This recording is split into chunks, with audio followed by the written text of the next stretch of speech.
Unified 911, anong matutulong namin sa'yo? Anya ti maitulong miken ka po. Anong maitatapang ko sa imo? Unsay akong ikatabang nimo? Ngini makadabang namisal ka no? Sa anumang wika o dialekto, may tulong na darating sa iyo.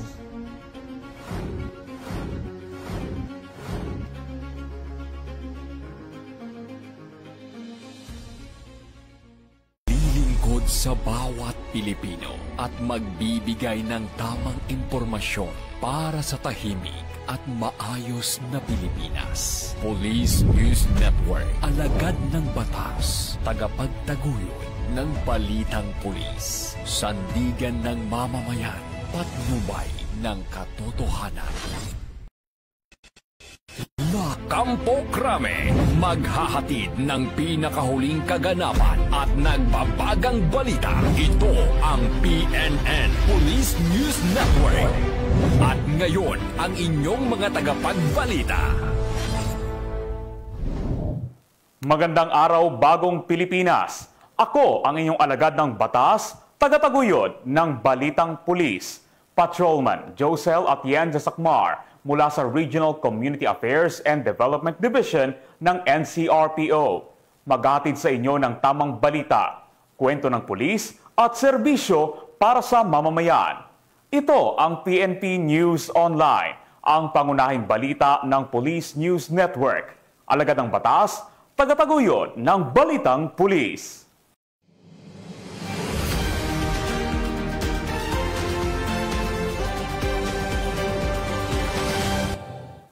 Narito ang mga balitang dapat ninyong abangan. Lalaking nagbabantang ikakalat ang maselang larawan at video ng isang individual arestado ng Regional Anti-Cybercrime Unit 9. Tatlong biktima sa hostage-taking nailigtas ng PNP. Suspect arestado. Higit sa 7 milyong pisong halaga ng iligal na droga nasabat sa bypass sa Camarines Sur.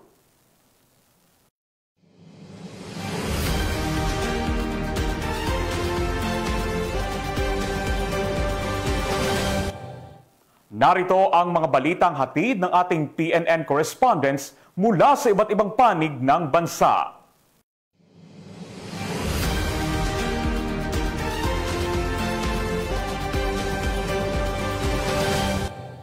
Simulan natin ang balita mula sa bahagi ng Luzon.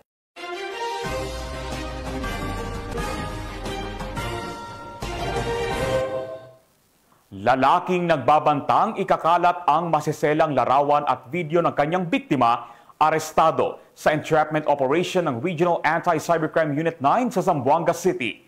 Ang buong detalye ng report ay mula kay Patrolwoman Mary Grace Artizuela. Walang palag ang isang binata nang ito'y arestuhin ng mga tauhan ng Regional Anti-Cybercrime Unit 9 matapos itong ireklamo ng biktima dahil sa pagbabantang ikakalat ang kanyang mga masiselang larawan at video kung hindi ito papayag makipagkita sa suspect. Sa itinakdang lugar ng pagkikita ay agad siyang inaresto ng mga otoridad. Kinilala ang suspect bilang si alias Joe, 19 anyos at residente ng Zamboanga City. Nahaharap ngayon ito sa mga kasong grave coercion at paglabag sa photo and video voyeurism na parehong may kaugnayan sa Cybercrime Prevention Act. Mula dito sa Campo Crame, ako ang inyong PNN correspondent, Patrolwoman Mary Grace Artizuela, nagbabalita para sa Police News Network, alagad ng batas, tagataguyod ng Balitang Pulis. Maraming salamat, Patrolwoman Artizuela. Eastern Police District, pinarangalan ang 12 retiradong PNP personnel at 3 non-uniformed personnel sa Salamat Kapatid Program. Patrolwoman Jenny May Dolor sa report.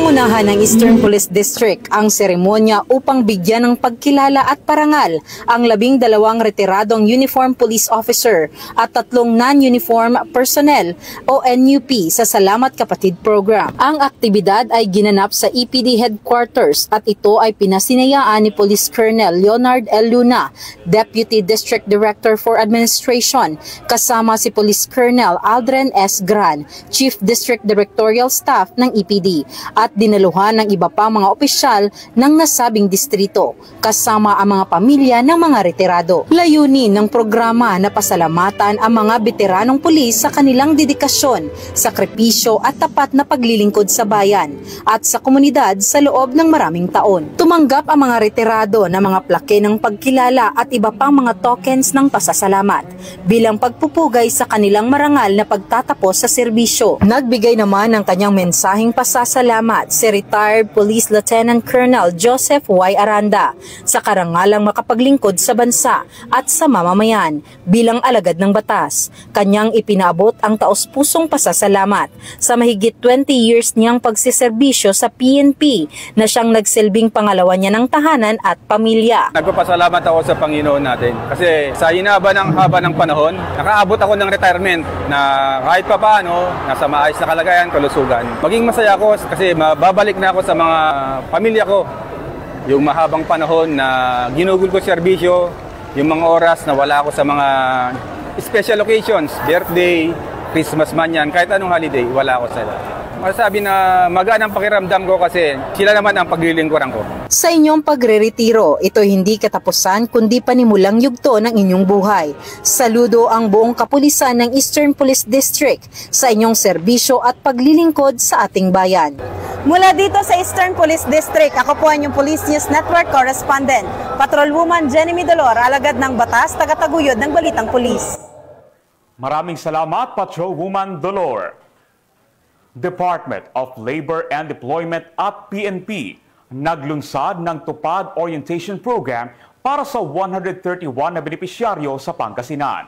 Ang magandang balitang yan ay mula kay Police Master Sergeant Basan Abella Jr.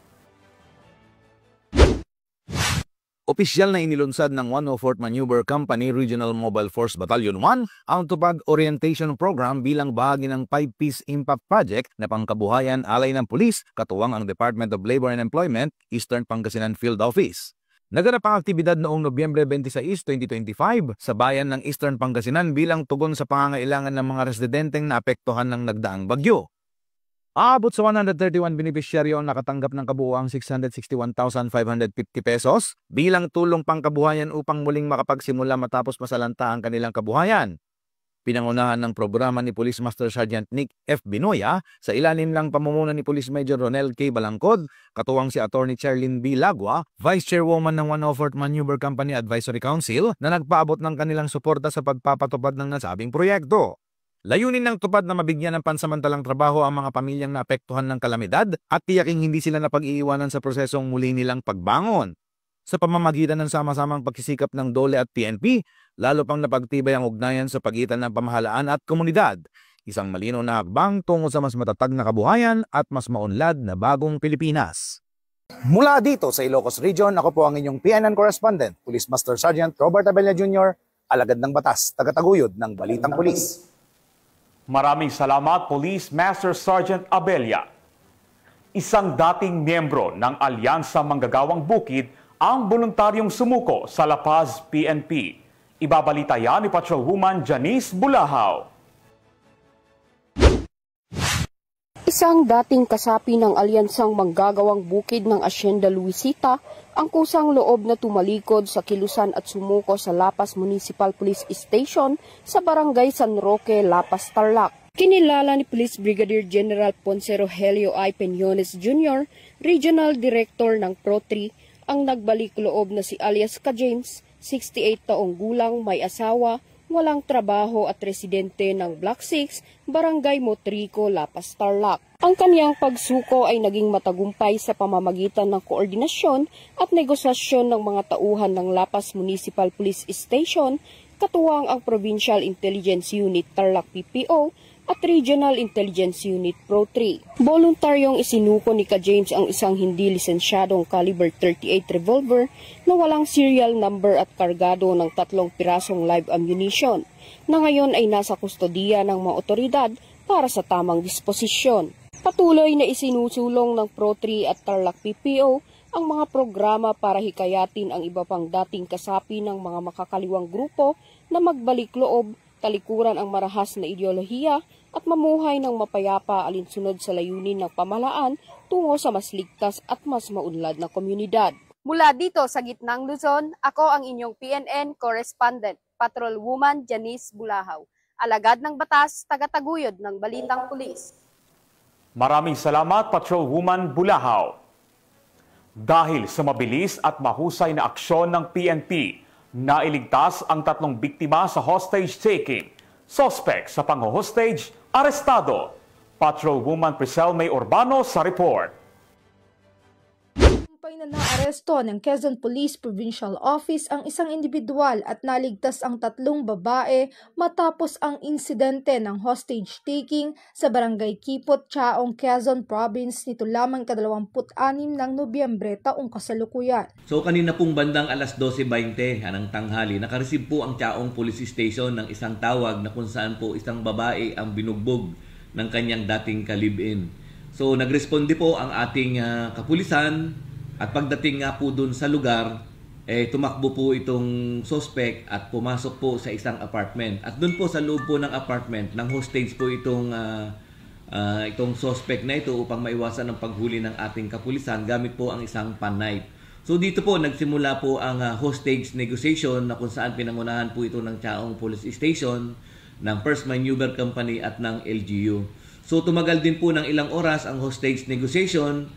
At doon po pinagbigyan ng ating kapulisan ang kahilingan ng suspect na siya po ay aalis gamit po ang isang tricycle. So binigyan po ng ating kapulisan ng tricycle itong suspect upang sa ganun ay siya po ay makaalis doon sa lugar.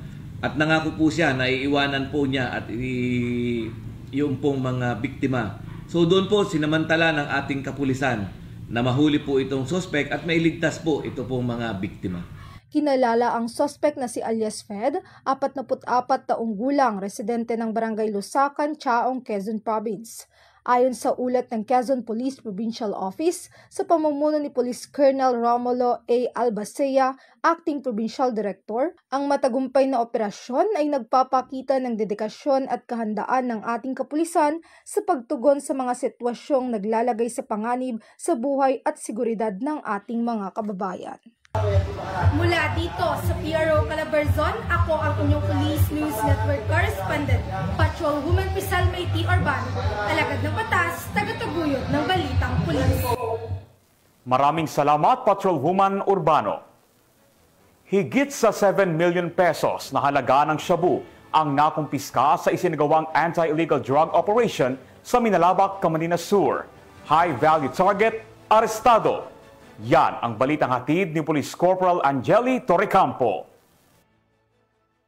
Tinatayang 7 milyong halaga ng hinihinalang shabu ang matagumpay na nakumpiska ng pulisya sa isang drug buy-bust operation sa Barangay Irayang Solong, Minalabak, Camarines Sur nito lamang Nobyembre 25 taong kasalukuyan. Kinilala ang suspect na si alias Rick, 41 anyos, tubong langtad, Naga City, Cebu, ngunit kasalukuyang naninirahan sa San Roque, Pili, Camarines Sur. Siya ay kabilang sa listahan ng high-value individuals na aktibong sangkot umano sa bintahan ng iligal na droga sa reyon. Nakumpiska sa suspect ang 21 piraso ng heat-sealed transparent plastic sachet na naglalaman ng humigit kumulang sa 1,050 gramo ng hinihinalang shabu na nagkakahalaga ng umaabot sa higit 7,140,000 pesos. Sa kasalukuyan, nasa kustudiya na ng Minalabak Municipal Police Station ng suspect at nahaharap sa kasong paglabag sa Republic Act 9165 o ang Comprehensive Dangerous Drugs Act of 2002.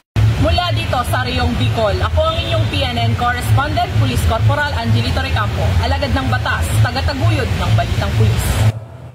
Maraming salamat, Police Corporal Torrecampo.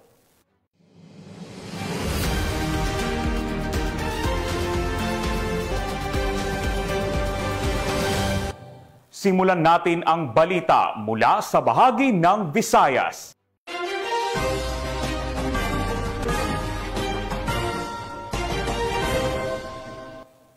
Isa sa mga sospek na sangkot sa bomb threat sa Oton National High School sa Iloilo ang sumuko sa otoridad. Ang buong detalye ng report ay mula kay Patrolwoman Justin May Halyores. Voluntaryong sumuko sa Oton Municipal Police Station ang isa sa mga individual na sangkot umano sa sunod-sunod na bomb threats na yumanig sa Iloilo Province nito lamang ika-24 ng Nobyembre taong kasalukuyan. Ang pagsuko ng sospek ay naganap matapos ang malawakang investigasyon ng Police Regional Office 6 sa pangunguna ng Iloilo Police Provincial Office, katuwang ang iba't ibang ahensya ng gobyerno. Sa pamamagitan ng magkatuwang na operasyon, matagumpay na natunto ng mga investigador ang ilang cellphone numbers na konektado sa mga Facebook account na ginamit upang magpadala ng bomb threats. Kabilang sa mga nakilala ay isang 19 anyos na residente ng Oton na itinago sa alias na Jojo. Natukoy na si alias Jojo ang nagpadala ng bomb threat sa Oton National High School noong ika-21 ng Nobyembre gamit ang isang Facebook account at maling pagpapakalat ng impormasyon na may 5 bomba umanong na itanim sa loob ng paaralan. Mula sa cellphone number na konektado sa naturang FB account, nakumpirma ng pulisya ang tunay nitong pagkakakilanlan. Nang mapagtanto niyang natunto na siya ng mga otoridad at malapit nang maaresto, kusang loob siyang sumuko sa Oton MPS. Kasama ang kanyang ama at kapatid at inamin niyang nagpadala siya ng naturang bomb threat. Nahaharap ngayon si alias Jojo sa iba't ibang kaso, kabilang ang paglabag sa Presidential Decree 1727 o ang Anti-Bomb Joke Law, kaugnay ng Republic Act 10175 o ang Cybercrime Prevention Act of 2012, at posibleng paglabag rin sa RA 7610 o ang Special Protection of Children Against Abuse, Exploitation and Discrimination Act, at iba pang angkop na kriminal na kasong maaaring isampa. Ayon kay Police Brigadier General Josefino Diligan, Regional Director ng Police Regional Office 6, inaasahang madaragdagan pa ang mga makikilala at mahuhuling sospek sa likod ng serye ng bomb threats. Nakakuha na umano ang mga investigador ng mahahalagang lead at tiniyak pa na pananagutin ang lahat ng sangkot. Muling tiniyak ng Pro-6 at ng mga katuwang na ahensya ang kanilang walang humpay na dedikasyon sa pagpapanatili ng kapayapaan at seguridad sa buong Western Visayas. Mula rito sa Western Visayas, ako ang inyong PNN Correspondent Patrolwoman Justin May Halyores. Alagad ng batas, tagataguyod ng balitang pulis. Maraming salamat, Patrolwoman Halyores. 136,000 pesos na halaga ng shabu ang nasabat sa isinagawang buy-bust operation ng mga otoridad sa Iloilo City. Magbabalita dyan si Patrolwoman Ledelyn Bansagon.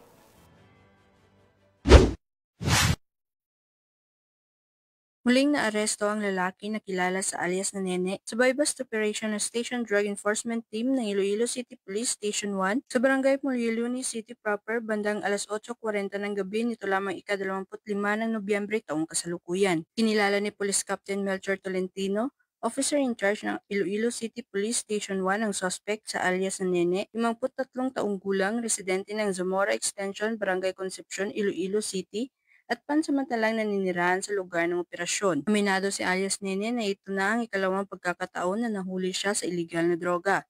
Sa edad na 15, unang nakulong siya sa kasong pagnanakaw at nakapaglingkod ng 4 na taon sa New Bilibid Prison. Ayon kay Police Captain Tolentino, 2 linggo nilang minanmanan ang suspect bago ang operasyon.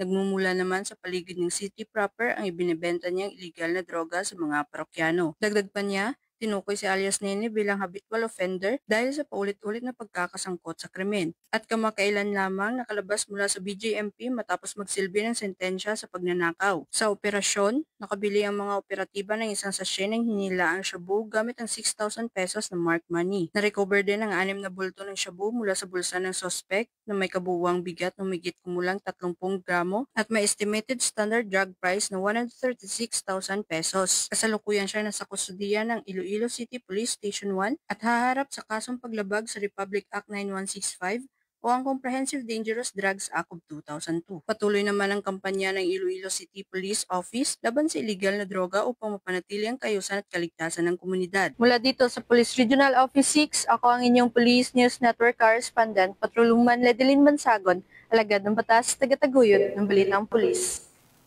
Maraming salamat, Patrolwoman Bansagon. Upang mas mapahusay pa ang kakayahan ng kapulisan pagdating sa police operations, Nagkaroon ng simultaneous exercise ang mga miyembro ng Cebu City PNP. Tinutukan niya ni Patrolwoman Annalyn Canoog.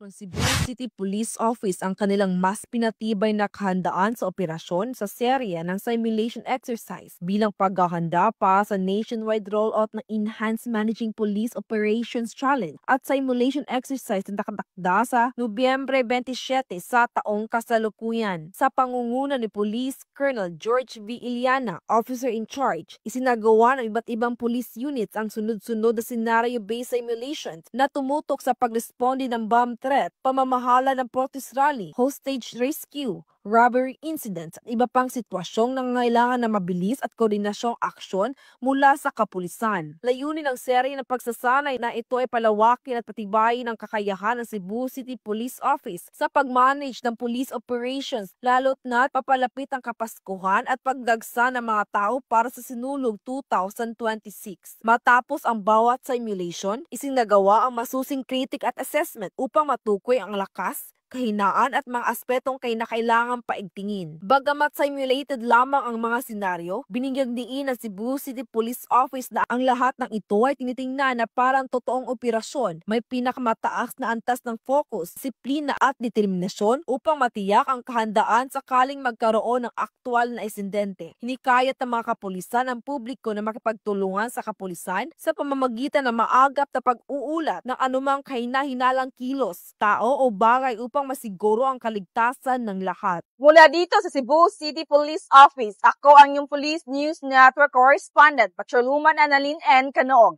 alagad ng batas, tagataguyod ng Balitang Pulis. Maraming salamat, Patrolwoman Canoog.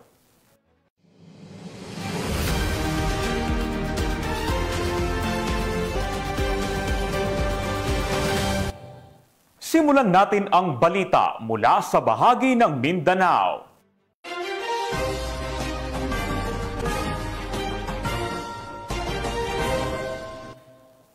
Walang takas ang isang drug suspect sa isinagawang buy-bust operation ng PNP Bukidnon. Ito ay bahagi ng puspusang operasyon ng PNP kontra iligal na droga upang mapanatili ang tahimik at maayos na komunidad. Magbabalita dyan si Patrolwoman Riza Sahonia.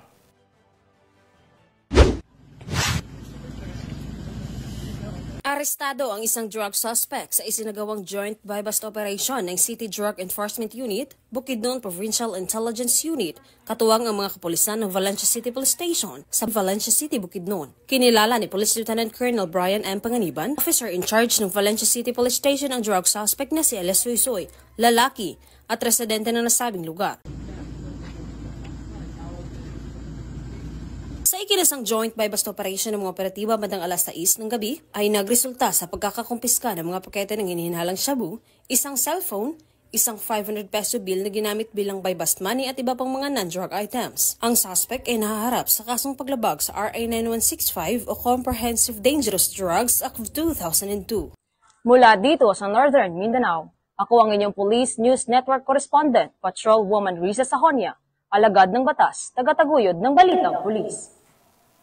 Maraming salamat, Patrolwoman Sahonia. Arestado ang isang 27 anyos na lalaki matapos ang isang matagumpay na anti-illegal drug operation ng mga otoridad sa Ozamis City, Misamis Occidental. Patrolwoman Danessa Berdos, ibalita mo.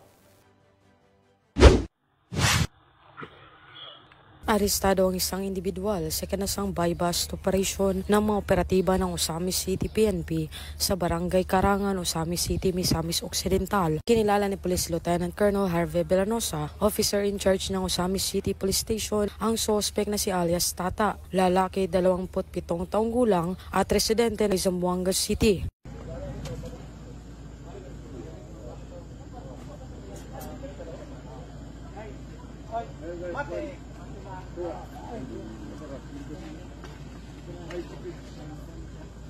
Sa ikinasang drug buy-bust operation ng mga operatiba ng Ozamis City Police Station ay nasamsama ang mga pakete ng hinihinalang shabu at isang 500 peso bill na ginamit bilang buy-bust money at iba pang mga non-drug items. Nahaharap ang sospek sa kasong paglabag sa RA 9165 o Comprehensive Dangerous Drugs Act of 2002. Mula dito sa Police Regional Office 10, ako ang inyong Police News Network Correspondent Patrolwoman Danasa Berdos, alagad ng batas tagataguyod ng Balitang Pulis. Maraming salamat, Patrolwoman Berdos. At mga ka-PNN, 28 days na lang, Pasko na!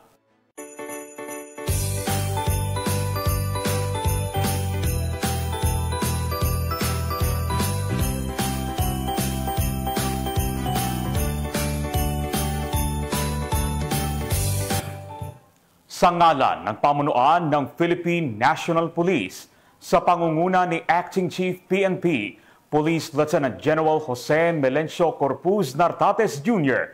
at sa pamumuno ni President Ferdinand Bongbong Marcos Jr., kami ay maglilingkod sa bawat Pilipino at magbibigay ng tama at balanseng balita. Mula rito sa tanggapan ng tagpag-ugnay ng Pambansang Pulisya, kami ang inyong alagad ng batas, tagataguyod ng Balitang Pulis. Ako ang inyong tagapag-ugnay, Patrolman Josel Atienza Sacmar mula sa Regional Community Affairs and Development Division ng NCRPO. Maghahatid ng tamang balita, kwento ng pulis at serbisyo para sa mamamayan. Ito ang PNP News Online at ito ang bagong PNP para sa bagong Pilipinas. Serbisyong mabilis, tapat at nararamdaman.